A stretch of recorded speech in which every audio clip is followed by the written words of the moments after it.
Hey guys, this is James. And this is Denny from TeaDB, bringing you guys episode 114 with a special guest. Brett, please introduce yourself. I'm Brett Boynton. I've been selling tea in Seattle since 2001 when I got my first tea job at the Teacup. Before that, I knew nothing about tea. Here from Reno, where I was doing cooking, and I was going to do some cooking up here and make music. And I did that, but I kind of ran out of money. And then I got a job at the Teacup. And the snowball just keeps getting bigger and bigger the more good tea you drink. So my manager Donna Fellman and the owner Brian Keating, every day we would cup good teas together, and they connected me to people like Jason Chen, who's here in town, and he became one of my first big mentors. And I love all kinds of tea, but I really fell hard for Chinese and Taiwanese tea culture, like a lot of tea geeks do. Mm-hmm. So I started learning Mandarin and made my first of 5 awesome trips to Taiwan in 2005. Nice. Cool. So we're going to do a little bit of a longer episode this week. We're going to be trying 3 different Taiwanese high mountain oolong teas. Mm-hmm. And just as a side note, Brett was like the first person that I met in tea, like the tea culture at the Teacup, which shut down unfortunately. Although maybe fortunately for you, because you've changed gigs and gone to greener pastures, I guess. Yeah. But so you're like, we were joking about this before, like this like full circle thing for me at least, because I was 14 when I first met you. You were 20 working at the Teacup, and yeah, you were the one that like gave me my first like good loose leaf tea. So pretty cool. Nice. Small world. It's 14 years ago. 14 years ago. Holy Right. crap. 10 great years at Teacup, and that dissolved, but my friend Virginia, who started Phoenix Tea in Burien, allowed me to partner up on Phoenix Tea, and we opened our store 3.5 years ago. So Awesome. And that's what you're doing now, right? Yep, we're growing Phoenix Tea, selling over 130 loose leaf teas from all over the world. Really exciting, exotic stuff, you know. And what's the website? Just quickly, so people can It's check you out. phoenix-teashop.com. Yeah. Awesome. And Google also works too. We'll plug you guys at the end as well. So, what do we have today? What are we doing? This is atypical for us, by the way. So. Great. Yeah. Well, I love high mountain oolongs, teas from Taiwan that are grown over 1,000 meters. And a lot of times, professional tea tasters will evaluate the teas like a bowl and spoon method. These bowls are a little bigger than a lot of people use, but it's what I usually use because I've got these nice bowls and give things a little rinse. If you want to pour that into here, you can too. Great. And yeah, that's good enough. Cool. We will use an equal amount of leaf on each one. Depending on the size of the bowl, I've had tea with people who use like 5 grams, some a little more. I'm just going to eyeball it like 2 of these scoops because these are pretty big bowls. I'm only going to fill the bowls up about halfway. I'm going to use my bags to note which tea is which. In the yellow bowl, we have 4 Seasons Spring, Suji Chun. That's the cultivar that they use a lot in Taiwan. But the other 2 teas, this Da Yu Ling, which is very high mountain. This is like 2,600 meters. This one, Beautiful. This one is the soft stem green heart, the Qingxin cultivar, which is one of the most common and regarded among high mountain connoisseurs. This Alishan, which is this is the Jiangshu Alishan. Jiangshu means camphor. Camphor River, I guess, is an area of Alishan in Taiwan. And so, About 1,600 meters, I think. Awesome. Yeah. So, and for you folks out there who, do you have information on your website about this sort of method of tea drinking? Well, I've been blogging about tea very actively from like 2007 to like 2013ish when I started to lose the mojo. Mm-hmm. But I've the mojo of the good tea and the drinking and the selling, that has not slowed down. Right on. But the blogging, but one of my posts called Tea with Penny, another mentor of mine, Miss Penny Yong in Taipei, talks about this, doing it with her and with Shoen Tai, of course, one of my mentors from here in Seattle of Floating Leaves. Mm-hmm. I would often evaluate her oolongs this way too. Those are good sources. Anytime you come into Phoenix Tea, we'll always do oolongs in bowls and spoons if you want. It's a good way, well, as we'll see, because it just keeps steeping. And it keeps getting stronger. But people who are evaluating the quality of the leaf can read a lot from that. It's very visual, yeah. Open. And so, okay, so you wouldn't typically drink, if you were going to sit down at home and have just a daily drinker, maybe and just whatever, do something else, something a little bit more casual than this, would you be pulling out the bowls and the spoons too and drinking that way? Or would you use more of a traditional Gaiwan Gongfu style? More of a traditional Gaiwan Gongfu style for tastings at Phoenix Tea and whatnot. Sure. I drink high mountain teas all the time, though. At work, at my other job as a cook, at home taking care of my kids and doing laundry. And that, more often than not, is just the grandpa style. Got it. In the cup and sipping with my face like this, Totally. No. Yeah. Yeah. Isn't that like... Just keep adding water. Little tea crumbs coming out of your mouth. The Four Seasons Spring cultivar, this one was grown in Nantou County, central Taiwan. Okay. I'm going to hit them all about the same. Boiling water. Going to fill these bowls up about a little over a third. And for folks at home who want to give this a shot, because I think this is we're going to expose some people to this for sure, myself included. What do you think the ratio would be? You said you were kind of in like a little rice bowl, maybe like 7 to 8 ounces of water. Okay. 5 grams of tea. Okay. Yeah, is a great starting point. Some people use a little less, a little more. Like you can give it a little stir.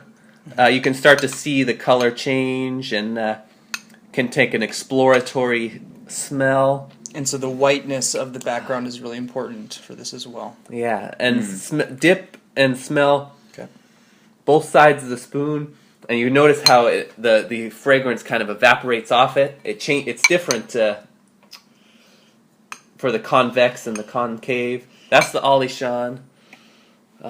It kind of smells like sugar to me. Yeah, it smells very sweet.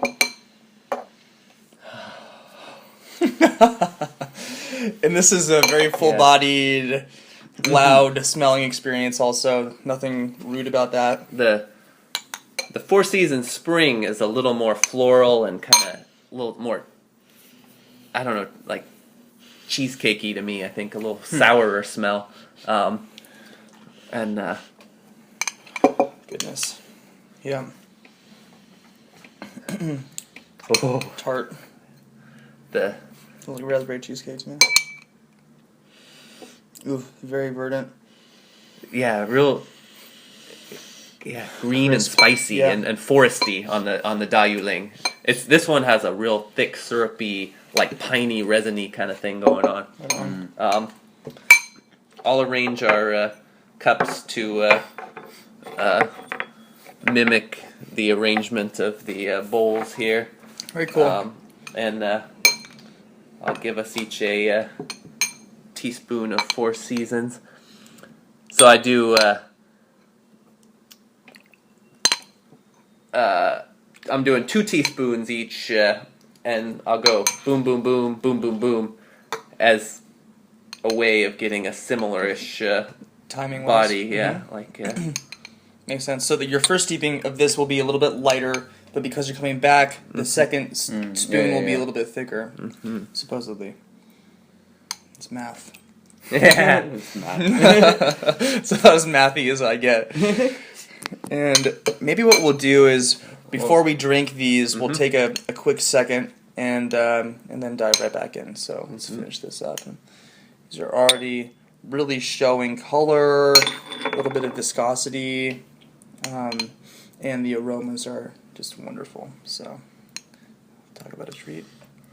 Yeah, a real bright kind of sugar caney smell. I'm looking at the colors. I'm thinking maybe we'll start with the Oolong. Alright.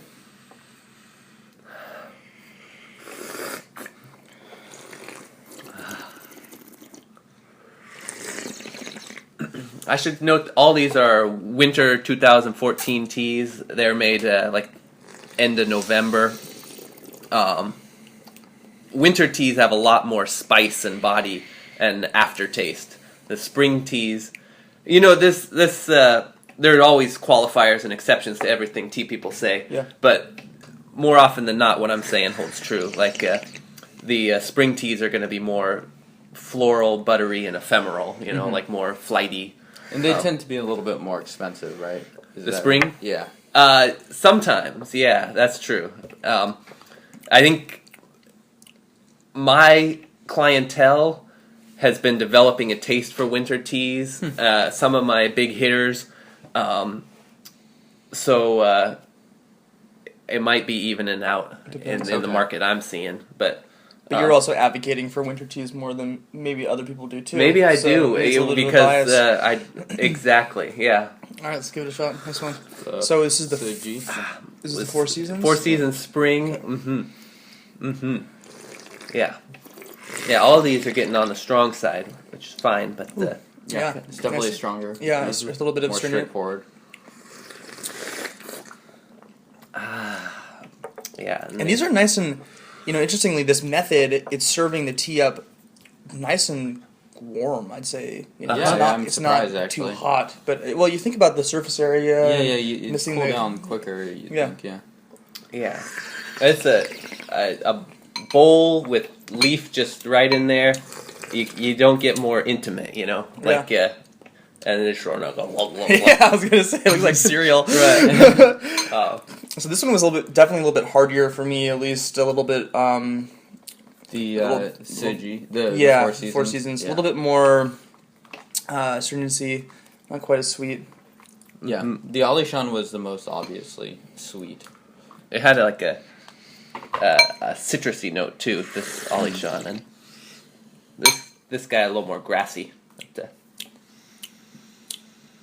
now we've hit it again with a little more boiling water, and we'll get that smell action going again. Right on. So, Let's give it this.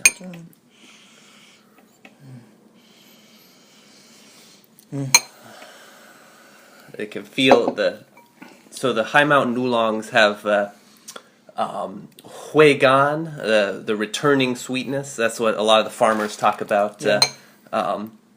Also the ho yun, the throat harmony, that factor. And that smells kind of creamy there. Much creamier. A little bit of cinnamon, kind of baking stuff going on a little bit. But this is it's a little bit of those sort of crust elements. It's nice. Ooh, and that's got a little pepper in there. Definitely a little pepper. Those You can get some real nice florals out of all these if you're brewing like in a gaiwan with like 190-ish water, Okay. they're going to be like sweet sugarcane flowers. But if you hit them with boiling water, like I usually do, you're going to get the pepper and the spice that a lot of people want for their high mountain teas. Also the aftertaste that's going to stick. Yeah, I definitely got the that kind of peppercorn spicy vibe off of that. From the Dailing? Yeah. Mm.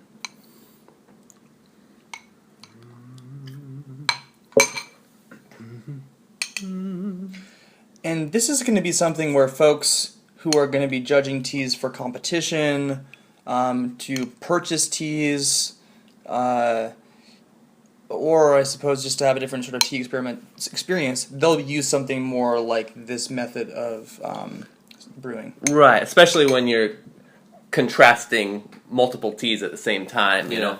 Like tea judges will have a long row of these and they won't even be bothered to drink it.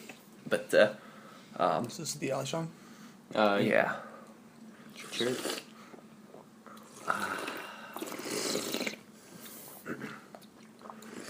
Really beautiful texture. Yeah. Like honey. Still really smooth form to Yeah, it. definitely. Nice and I'm getting warm. I know. It's, And so of these teas, you would sort of, these are all daily drinkers, you're gonna you enjoy all these different things all the yeah. day. Price because it's a rare limited production on the Dayuling, the 26 plus 100 meter tea farm, makes it for me like a treat. Oh, yeah. With a lot of body and sweetness. These guys are daily drinkers for me all the time. Interchangeable. Right on. Let's keep drinking. What are you thinking of these, James? What are your thoughts in general? A little foresty and earthier now on this infusion of the...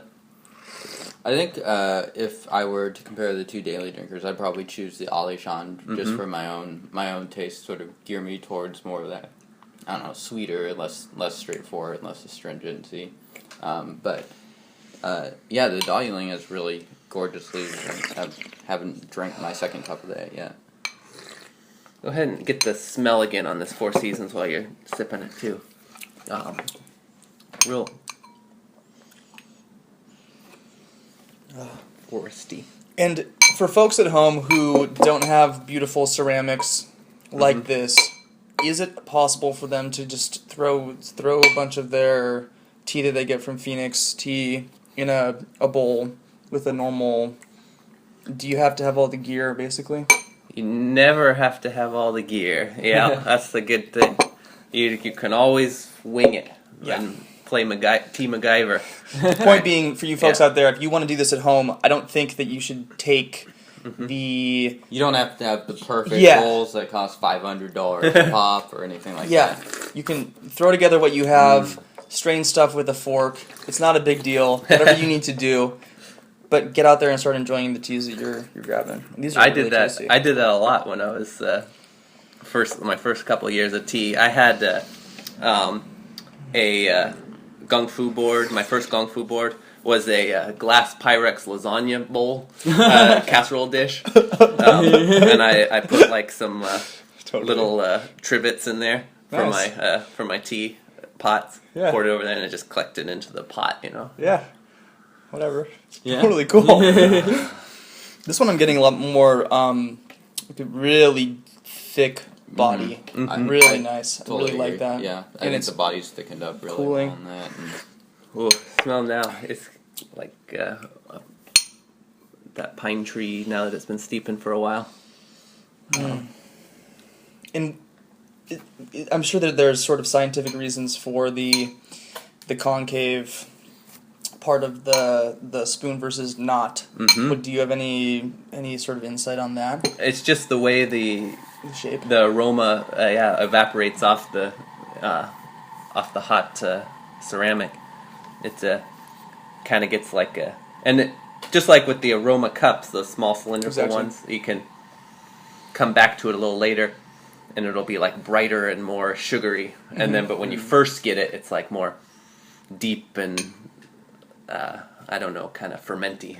Or that might not be the right word. No, so for you folks out there drinking, you can see Brett's level of articulation with this stuff. So I strongly encourage you guys to get out there and also, so I need some more water. Also, and also do this sort of, take some notes, really dive into these teas, see if you can tell what the difference would be like for these smells, things like that. It's kind of fun to experiment with.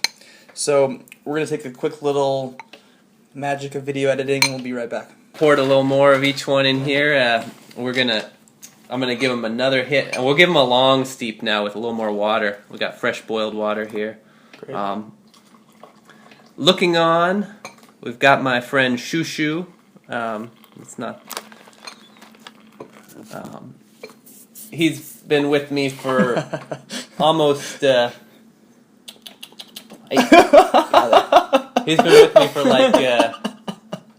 I don't know, almost 10 years now. He's got a twin brother over in West Seattle. Very cool. They sometimes get together and drink tea, but this is my jade cabbage. It's lucky.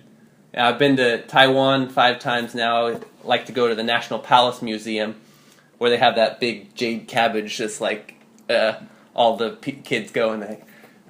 I'm with the jade cabbage. So I've got a few pictures of myself with the jade cabbage. Right on. It's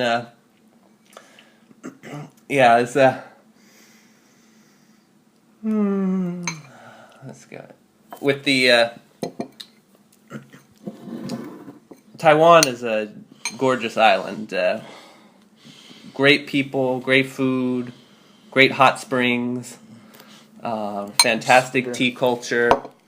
You can get old pu'ers and find people who really care about pu'er, and then the oolong, just they're my first big love, as far as tea goes. When my mentor Donna Fellman first cupped Taiwanese oolongs with me, I was like, I want to do tea forever, I had this choice early on, going to mainland China or Taiwan. I was like, ooh, big, intimidating, lots of different teas, much smaller. Got U.S. friendly. You're right. Yeah, I was like, I don't need to get a visa. I could just use my passport as a tourist, and I was like, I'm gonna go to Taiwan, and I loved it so much. I've never been anywhere else now. So you still have not been to mainland China? No. That is crazy. But someday I will. If you love it, you love it. What was I gonna ask? Oh, well, so Brett, you're extremely articulate with this stuff. You're obviously super passionate about it.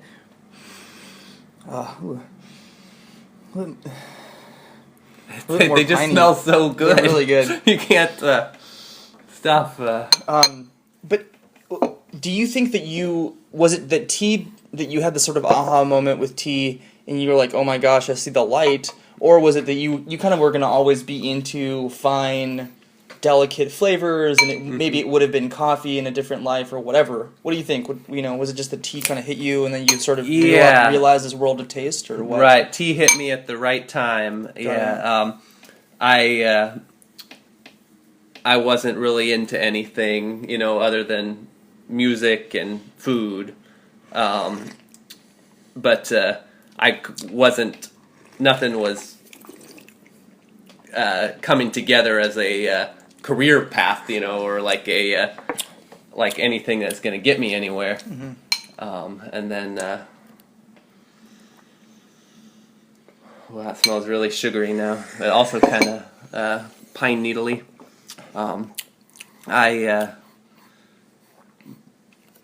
connected with tea, and then met so many good mentors around Seattle, and now that I've been at it 14 years, a lot of people come back and tell me that I helped get them into tea, and I remember when I first started selling tea, Teacup had one white tea on the menu. We had one pu'er. We had like 4 oolongs, and now no tea shop would consider themselves even like worth going to if they didn't have like at least 4 white teas and 10 oolongs and a bunch of pu'ers nowadays. Although I think speaking to that though. Yeah. I have to say, I do like going to tea shops knowing ahead of time there's going to be a really special family green tea that I need to try. And that they have everything else. So sort of like a house specialty. Yeah, and that you go there, you know that, yeah, you can get some pu'er, you can get some green tea or some white tea, but if you go to Floating Leaves, you're going to be drinking oolong, that kind of a thing. And I think that's partially just the kind of like the culture of the person who runs the operation and what they like and what they tend to want to pour for people who come into the shop. Interestingly enough, a lot of the places that I've been to in Seattle in this area have been very oolong heavy. Definitely. Thinking about it. At Phoenix Tea, we kind of got this all things vibe now. Yeah. Great black teas. I drink a lot of Yunnan Hongcha, but my wife and I usually drink black teas in the morning, and pu'er for me used to be an obsession, and I've still got quite the collection and enjoy it, but as far as going, I want to drink pu'er right now, that's been only happening like once a week or so. Like oolong at black and green, I drink a lot more often than pu'er lately. Yeah. Let's keep drinking. Yeah, cheers. The Oolong is a little light and spicy now. Yeah, a little high mountainy, like. And so these were steeped for, I want to say, 45 seconds with the new infusion. Plus, they've just been soaking in, some amount of water the whole time, right? So it's sort of like this strange combination of grandpa style and look at that, wow. So you can tell the quality of these beautiful succulent leaves that have been steeping so long, and they've got like it like coats your mouth thick and pearly. It's like your lips almost sparkle. And I thought I was ridiculous. And so how long can you do this sort of method for before you choose, like, do you just choose to stop, or like at what point do you have to just like leave the leaves in there for so long before you take the water out that it's not worth it? Well, it comes back as far as like how much you're going to really enjoy drinking tea in this method. You're never gonna really enjoy drinking tea in this method as much as you would with a careful gaiwan, for me anyway. Like this, I do it because I want to compare all of them together. I wanted to experience the spicy, sweet sugar caniness of this one compared to the piney, foresty syrupiness of this one, and the like kind of grassy, floral, of this one. Yeah. But if you're brewing these real carefully in a gaiwan, you'll get a lot more just pure enjoyment. Yeah. So now we're getting into the swamp stage. That's a term I just came up with, where you kind of keep adding water and you keep enjoying the flavor, but it's you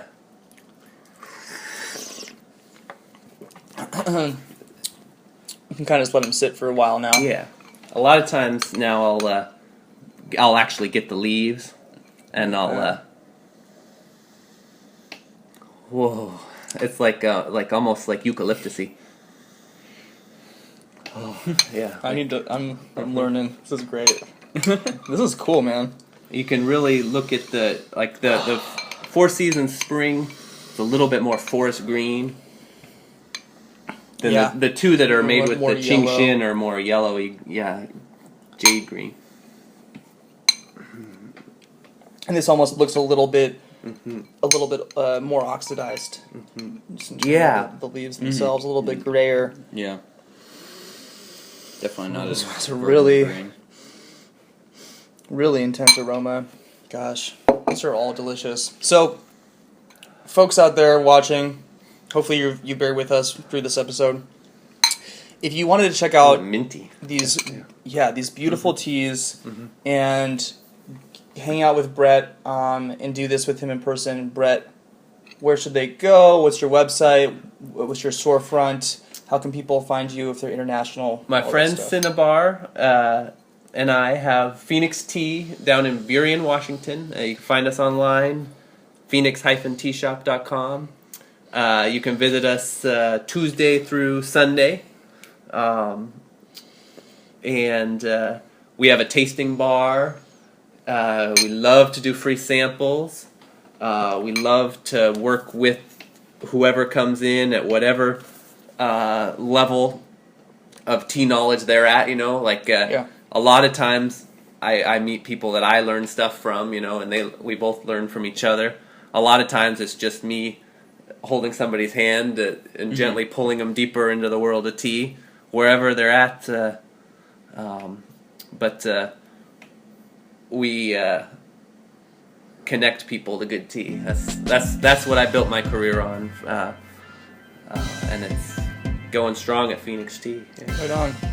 And for you folks out there who don't know about us yet, TeaDB.org, subscribe, yada yada, blah blah. This is about Brett. So, but this has been a treat, I think, speaking for both of us, to have you on, man. And just thank you so much. Just like a cool full circle thing for me, at least, too. So, should we call it there? Yeah. Thank you guys for watching. Until next time, guys. Cheers. Thank you.